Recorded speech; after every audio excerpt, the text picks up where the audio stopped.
A paz do Senhor, igreja. Estamos mais uma vez no canal Riqueza para os Cristãos. Vamos ler hoje Gálatas 2. 14 anos depois eu voltei para Jerusalém com Barnabé e levei Tito comigo. Voltei para lá porque Deus me revelou que eu devia fazer isso. Ali, numa reunião particular com os líderes da igreja, eu expliquei a eles a mensagem do Evangelho que anuncio aos não-judeus. Eu não queria que o trabalho que tinha feito e estava fazendo fosse um trabalho perdido. Tito estava comigo, mas ele não foi obrigado a circuncidar-se, embora ele não era judeu. Porém, alguns tinham se juntado ao nosso grupo, fazendo de conta que eram irmãos na fé e queriam circuncidá-lo.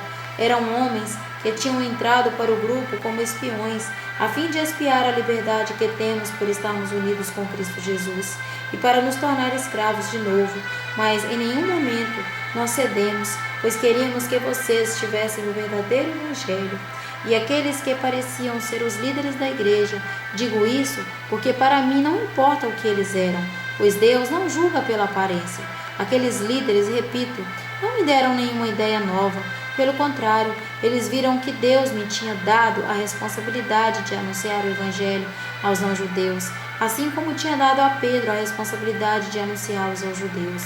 Pois pelo poder de Deus fui feito apóstolo, para anunciar o Evangelho aos não-judeus, assim como Pedro foi feito apóstolo para anunciar o Evangelho aos judeus. Por isso, Tiago, Pedro e João, que eram considerados os líderes da igreja, reconheceram que Deus me tinha dado esta tarefa especial, e como sinal de que éramos todos companheiros, eles deram a mim e a Barnabé um aperto de mão, e todos nós combinamos que eu e Barnabé iríamos trabalhar entre os não-judeus e eles entre os judeus. Eles nos pediram só uma coisa, que lembrássemos dos pobres das igrejas deles, e isso eu sempre tenho procurado fazer. Porém, quando Pedro veio para Antioquia da Síria, eu fiquei contra ele em público, porque ele estava completamente errado.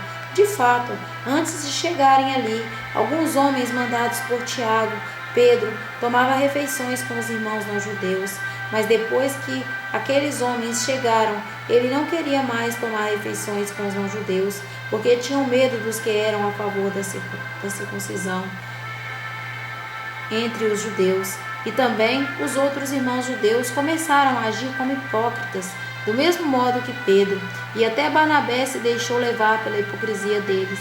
Quando vi que eles não estavam agindo direito, de acordo com a verdade do Evangelho, eu disse a Pedro na presença de todos: você é judeu, mas não está vivendo como judeu, e sim como não-judeu.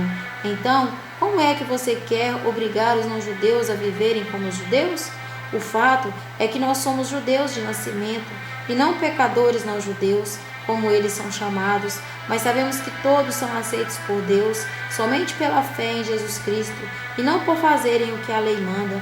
Assim, nós também temos crido em Cristo Jesus, a fim de que sermos aceitos por Deus pela nossa fé em Cristo e não por fazermos o que a lei manda, pois ninguém é aceito por Deus por fazer o que a lei manda.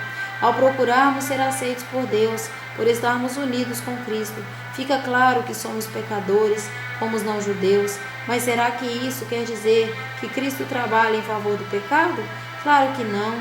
Se eu, depois de ter destruído a lei, começar a construí-la de novo como meio de ser aceito por Deus, aí sim fica claro que eu havia quebrado a lei, pois quanto à lei estou morto pela própria lei, a fim de viver para Deus.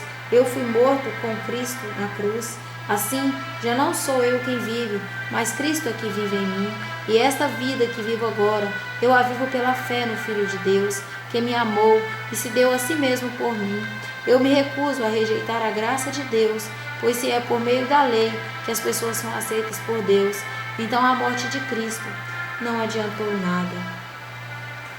O Senhor nos diz que devemos ser verdadeiramente filhos dele, trocando o sacrifício pelo amor ao próximo e a nós mesmos e a ele, pelo perdão, e termos a capacidade de perdoar nós mesmos e perdoar a todos que nos ofendem e nos traz alguma dificuldade, sermos verdadeiramente misericordiosos, não só de palavras, mas de pensamentos, emoções e atitudes, e estar sempre em comunhão com a palavra do Senhor e com o sentimento ligado ao Senhor.